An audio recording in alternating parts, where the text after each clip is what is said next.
இயேசு கிறிஸ்துவின் இனிதான நாமத்தில் இன்றைய ஆவிக்குரிய சிந்தனைக்கு உங்களை அன்புடன் வரவேற்கின்றோம். இப்போதும் ஒரு பாடலுக்கு பின்பு உங்கள் சிந்தையை தெளிவிக்கும் ஆவிக்குரிய செய்தியை கேட்கலாம். செங்கடலும் பிளந்து போகும், யுத்த சேனையும் அவிழ்ந்திடும். செங்கடலும் பிளந்து போகும், யுத்த சேனையும் அவிழ்ந்திடும்.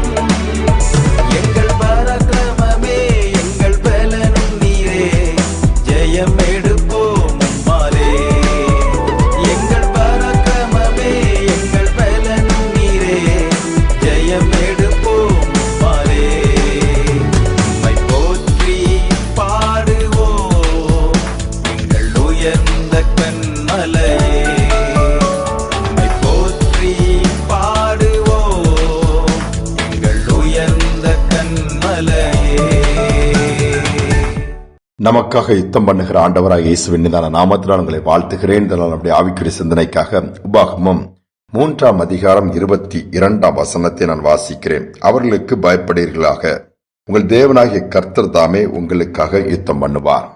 இஸ்ரவேல் ஜனங்களுக்கு கர்த்தர் கானான் தேசத்தை வாக்கு பண்ணி கொடுக்கிறார். ஆனால் அதை சுதந்திரிக்க வேண்டுமானால் ராஜாக்களை ஜெயிக்க வேண்டும், குறிப்பிட்ட கூட்டத்தை ஜெயிக்க வேண்டும். எவ்வளவோ அது சேலஞ்சஸ் இருக்கிறது. ஆனால் ஆண்டவர் என்ன சொல்லுகிறார்? நான் உங்களுக்காக யுத்தம் பண்ணுவேன்.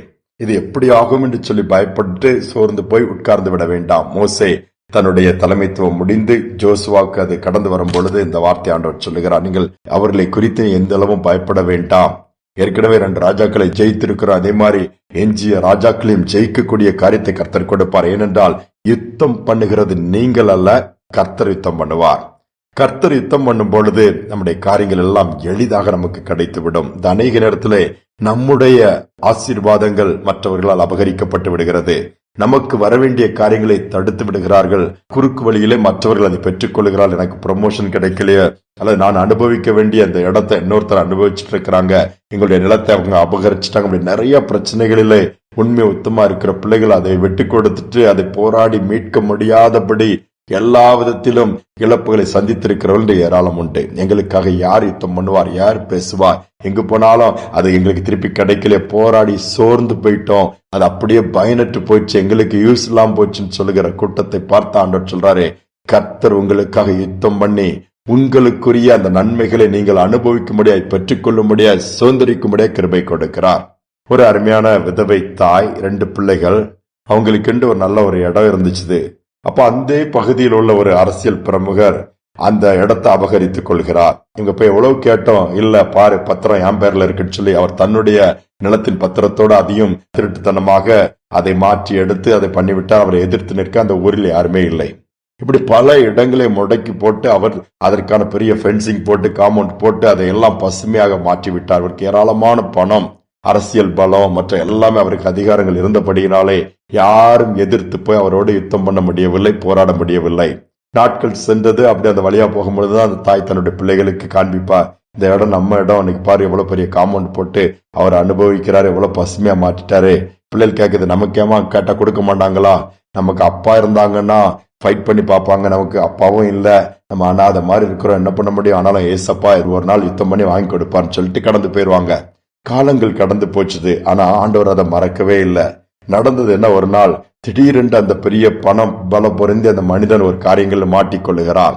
அதனால் நீதிமன்றத்துக்கு முன்பாக நிறுத்தப்படுகிறார். நிறுத்தப்படும் பொழுது இவருடைய சொத்து அதிகமாக சேர்த்து வைத்ததை பார்த்து நீதிமன்றம் எல்லாவற்றுக்கும் விசாரணை கமிஷன் போட்டு விட்டது. இவருடைய சொத்து எது எது எங்கெங்கும் போது பல உண்மைகள் அதில் வெளிப்பட ஆரம்பிச்சது. அவர் எங்கெங்கெல்லாம் யாரெல்லாம் ஆக்கிரமித்து அபகரித்து தன்னுடையதை மாற்றிக்கொண்டாரோ அத்தனை போலியான காரியங்கள் எல்லாவற்றையும் எடுத்து அந்தந்த நபர்களுக்கு கொடுக்கும்படியாய் தீர்ப்பு சொல்லிவிட்டது. அப்படியே தீர்ப்பு சொன்ன உடனே என்ன செய்வது, அவரால் ஒன்றுமே பண்ண முடியவில்லை. அப்பொழுது இந்த விதவை தாய்க்கும் தன்னுடைய நிலம், தன்னுடைய இடம் வந்தது. வரும்பொழுது எப்படி வந்தது தெரியுமா, நல்ல செழிப்புள்ள ஒரு இடமாய் சுற்றிலும் பென்சிங் போட்டு அழகா கையில கிடைச்சிருச்சு. அப்படியே அனுபவிக்கக்கூடிய அளவுக்கு ஆசீர்வாதம். இதுதான் கர்த்தர் யுத்தம் பண்ணுகிற காரியம்.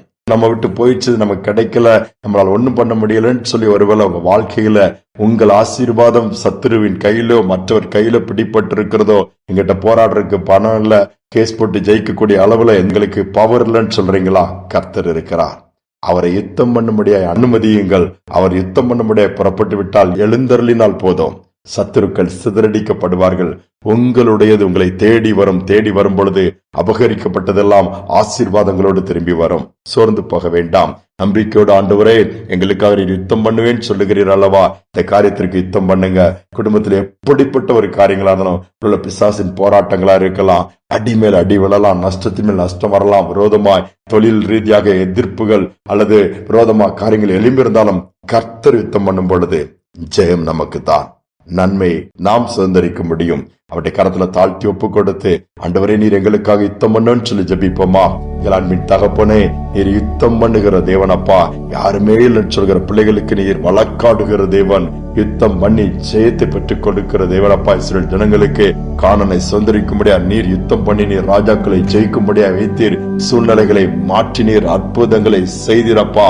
பாலும் தேனும் ஓடுகிற தேசத்தை அவங்க சுதந்திரித்துக் கொண்டார்கள். அதே வண்ணமாய் நன்மைகளை இழந்து, இடங்களை இழந்து, வீடுகளை இழந்து, பொருட்களை இழந்து, சத்துருவினால் வஞ்சிக்கப்பட்டு எல்லாம் அபகரிக்கப்பட்டு கொண்டு போகப்பட்டு விட்டதே சில அங்கலாய்க்கிற பிள்ளைகளுக்கு தங்களுடைய காணியாட்சிகளை திரும்ப பெற்றுக் கொள்ளத்தக்கதாய், நன்மையை திரும்ப பெற்றுக் கொள்ளத்தக்கதாய், சுதந்திரத்தை திரும்ப மீட்டுக் கொள்ளத்தக்கதாய் தேவன் பிள்ளைகளுக்காய் யுத்தம் பண்ணுவீராக. பெரிய காரியங்களை செய்யப்பா. சத்துருக்கள் சிதறடிக்கப்படட்டும்.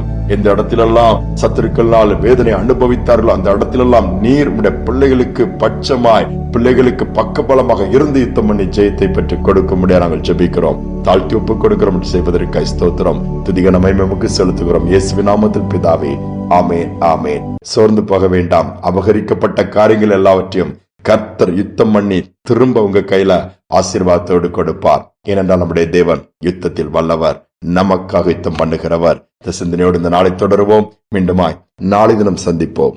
கர்த்தர் எனக்காய் யுத்தம் செய்வார், கலக்கம் எனக்கு இனி இல்லை. கர்த்தர் எனக்காய் யுத்தம் செய்வார், கலக்கம் எனக்கு இனி இல்லை.